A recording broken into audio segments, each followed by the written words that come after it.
I'm always 100% going to give credit where it's due to every player, anybody, any coach. It does not matter who it is.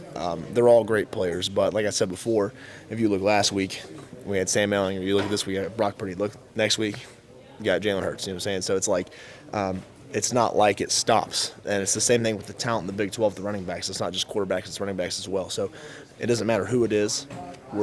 Every team that we face every single week, week in and week out, is going to have great talent in their backfield, a big offensive line, and a great quarterback. So ultimately, it's not something we need to change our game plan. We just need to fine-tune us and fix us. I know you got to go no matter who's in there or whatever. You got to keep after it. But you feel kind of like you're playing with one arm tied behind your back tonight with two cornerbacks out. I mean, you were sure you did.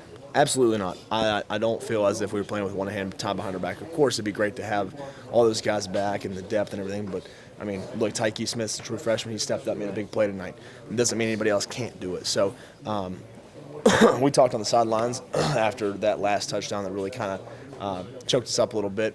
Nick Troy Fortune, or it wasn't Nick Troy, I believe it was Tay Mayo in the back, and that's not his fault. Like, the whole stadium looks at him and says, oh, well, that's his fault. It's not.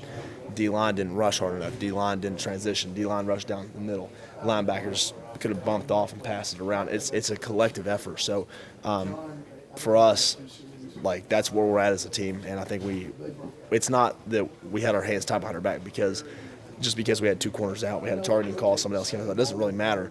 Ultimately, we're a team, and one person or two people or three people doesn't make or break a team. I think we're deep in all positions, and if there is slack somewhere, we can pick it up somewhere else.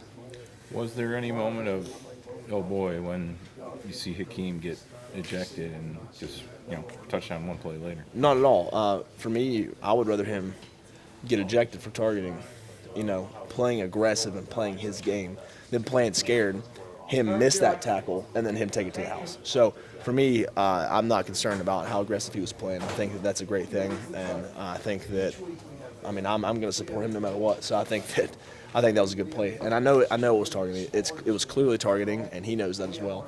But like I said, I would rather him play aggressive like that, make the stop, get thrown out, and come back and give us another opportunity to score. And I told one of the true freshmen that the other night, I forgot who it was, that was one of our DB's corners, and said, if you get an opportunity and you're in a jump ball in the end zone like what happened last week, and you can't see, you don't know where the ball's at, PI, throw him down, don't let him catch the ball, like who cares? Okay, so what, we're half the distance of the goal, big whoop, but it's not 6 points. So ultimately, it's a collective effort, like I said. It's You guys had trouble getting pressure.